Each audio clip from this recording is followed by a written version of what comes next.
ರಾಜಶೇಖರ್ ರೆಡ್ಡಿ ಆಂಧ್ರ ಪ್ರದೇಶದ ಮುಖ್ಯಮಂತ್ರಿ ಆಗುವವರೆಗೂ ಜಗನ್ ಪೊಲಿಟಿಕಲ್ ಸೀನ್ನಿಂದ ಕೊಂಚ ದೂರವೇ ಇದ್ರು. ಆನಂತರ ಈತ ಎಲೆಕ್ಷನ್ನಲ್ಲಿ ಸ್ಪರ್ಧಿಸಿ ಎಂಪಿ ಆದ ಮೇಲೂ ಲೋ ಪ್ರೊಫೈಲ್ ಮೇಂಟೈನ್ ಮಾಡ್ತಾ ಇದ್ರು. ಆದರೆ ಯಾವಾಗ ವೈಎಸ್ಆರ್ ಅಕಾಲ ಮರಣಕ್ಕೆ ಗುರಿಯಾದ್ರೋ ಆಗ ಜಗನ್ ಫೀಲ್ಡ್ಗೆ ಇಳಿಯಲೇಬೇಕಾಯ್ತು. ಅಲ್ಲಿಂದ ಮುಂದಕ್ಕೆ ಜಗನ್ನ ಹಣೆ ಬರಹವೇ ಬದಲಾಗಿ ಬಿಡ್ತು.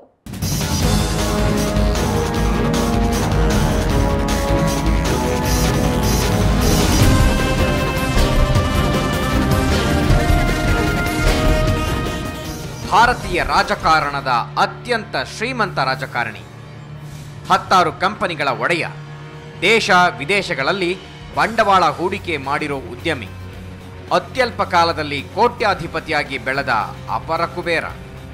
ಇಂಥ ಹಲವು ವಿಶೇಷಣಗಳಿಗೆ ಹೊಂದಿಕೊಳ್ಳೋ ವೈಎಸ್ ಜಗನ್ಮೋಹನ್ ರೆಡ್ಡಿ ಇವತ್ತು ಸಿಬಿಐ ಕಸ್ಟಡಿಯಲ್ಲಿ ಬಂಧಿಯಾಗಿ ಅಸಹಾಯಕ ಸ್ಥಿತಿಯಲ್ಲಿದ್ದಾನೆ.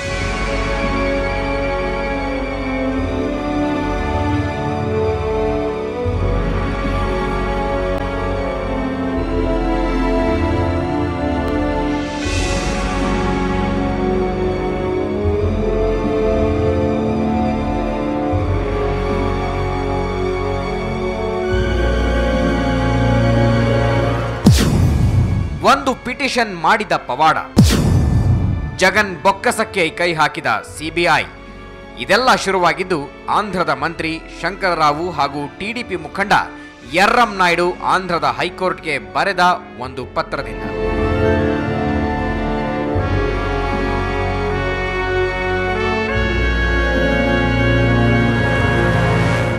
ಜಗನ್ ತನ್ನ ತಂದೆಯ ಮುಖ್ಯಮಂತ್ರಿ ಪದವಿಯನ್ನೇ ಗುರಾಣಿಯನ್ನಾಗಿ ಮಾಡಿಕೊಂಡು ಕೋಟ್ಯಾಂತರ ರೂಪಾಯಿಯನ್ನ ಅಕ್ರಮವಾಗಿ ಗಳಿಸಿದ್ದಾನೆ ಹಾಗೂ ತನ್ನ ಕಂಪನಿಗಳಿಗೆ ಅಕ್ರಮವಾಗಿ ಬಂಡವಾಳ ಸಂಗ್ರಹ ಮಾಡಿದ್ದಾನೆ ಅಂತ ತಮ್ಮ ಪತ್ರದಲ್ಲಿ ಆರೋಪಿಸಿದರು. ಈ ಪತ್ರದ ಆಧಾರದ ಮೇಲೆ ಹೈಕೋರ್ಟ್ ಸುಮೋಟೋ ಕೇಸ್ ದಾಖಲಿಸಿಕೊಂಡಿತ್ತು. ಅಲ್ಲದೆ ಜಗನ್ ಆಸ್ತಿಯ ಬಗ್ಗೆ ಸಮಗ್ರ ವಿಚಾರಣೆ ನಡೆಸುವಂತೆ ಸಿಬಿಐಗೆ ಆದೇಶ ನೀಡಿತು. ಜಗನ್ ಸ್ಥಾಪಿಸಿದ ಕಂಪನಿಗಳಿಗೆ ಬಂಡವಾಳ ಹೇಗೆ ಪ್ರವಾಹದಂತೆ ಹರಿದು ಬಂತು ಅನ್ನೋದರ ಬಗ್ಗೆ ತನಿಖೆ ನಡೆಸಲು ಸೂಚಿಸಿತು.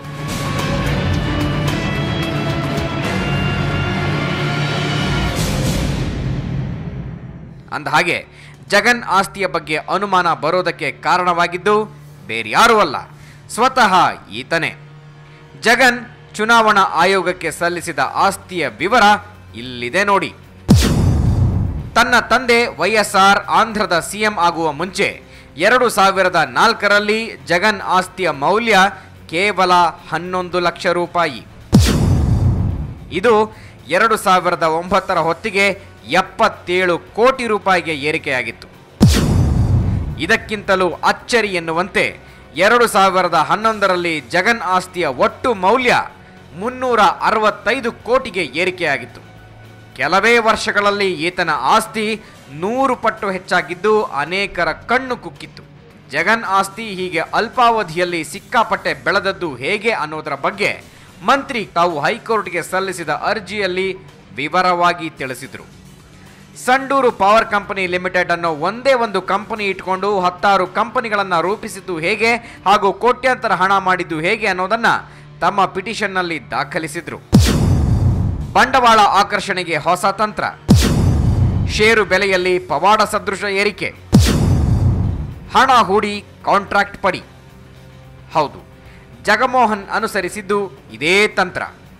ಮೊದಲು ಜಗನ್ ಒಂದು ಕಂಪನಿ ಸ್ಥಾಪಿಸ್ತಾರೆ. ಕಂಪನಿ ಪ್ರಾರಂಭವಾಗೋ ಮುಂಚೆ ಅದರ ಷೇರು ಬೆಲೆ ಕೇವಲ 10 ರು ಮಾತ್ರವೇ ಇರುತ್ತೆ. ಆದರೆ ಕಂಪನಿಯ ಪ್ರಾಡಕ್ಟ್ ಮಾರುಕಟ್ಟೆಗೆ ಬರೋದಕ್ಕೆ ಮುಂಚೆಯೇ 10 ರೂಪಾಯಿ ಇದ್ದ ಕಂಪನಿಯ ಒಂದು ಷೇರಿನ ಬೆಲೆಯನ್ನ 350 ರೂಪಾಯಿಗೆ ಏರಿಸುತ್ತಾರೆ. ಈ ರೇಟ್ನ ಆಧಾರದ ಮೇಲೆಯೇ ಕೆಲವು ಬಡಾ ಬಾಬುಗಳು ಕಂಪನಿಯ ಶೇರ್ಗಳನ್ನು ಕೊಂಡುಕೊಳ್ತಾರೆ. ಹಾಗೆ ಶೇರ್ಗಳನ್ನು ಕೊಂಡುಕೊಂಡವರಿಗೆ ಸರ್ಕಾರದ ಕಾಂಟ್ರಾಕ್ಟ್ಗಳು ಸಿಗುತ್ತವೆ. ಜೊತೆಗೆ ಕೆಲವರಿಗೆ ಸರ್ಕಾರದ ಬೇರೆ ಬೇರೆ ಸ್ಕೀಮುಗಳ ಲಾಭ ಸಿಗುವಂತೆ ಮಾಡಲಾಗುತ್ತೆ. ಹೀಗೆ ತನ್ನ ಒಡೆತನದ ಕಂಪನಿಗಳಲ್ಲಿ ಉದ್ಯಮಿಗಳು ಸಾವಿರಾರು ಕೋಟಿ ಬಂಡವಾಳ ಹೂಡುವಂತೆ ಮಾಡಿದ ಜಗನ್ ಅವರಿಗೆಲ್ಲ ತಂದೆಯ ಪ್ರಭಾವ ಬಳಸಿ ಸರ್ಕಾರದ ಸವಲತ್ತುಗಳನ್ನು ಕೊಡಿಸಿದ್ದಾರೆ ಅನ್ನೋದು ಕೇಶವರಾವ್ ಆರೋಪ.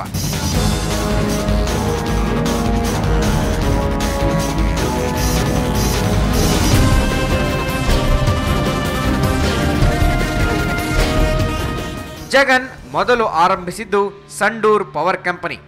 ಬೆಂಗಳೂರು ಮೂಲದ ಈ ಕಂಪನಿಯ ಷೇರುಗಳನ್ನು ಕೊಂಡವರಿಗೆ 2 ದಿನದಲ್ಲಿ ಭಾರೀ ಮೊತ್ತದ ಕಾಂಟ್ರಾಕ್ಟ್ಗಳನ್ನು ಬಳುವಳಿಯಾಗಿ ನೀಡಲಾಗಿತ್ತು.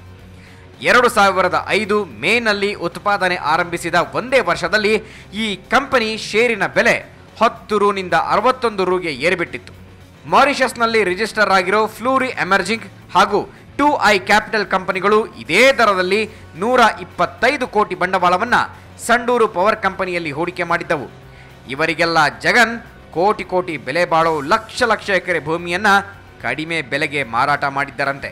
ಹೀಗೆ ತಂದೆ ಸಿಎಂ ಆಗಿದ್ದ 5 ವರ್ಷದ ಅವಧಿಯಲ್ಲಿ ಯಾರಿಗೂ ತಿಳಿಯದಂತೆ 57 ಕಂಪನಿಗಳನ್ನು ಡೆವಲಪ್ ಮಾಡಿದ್ರಂತೆ ಜಗನ್.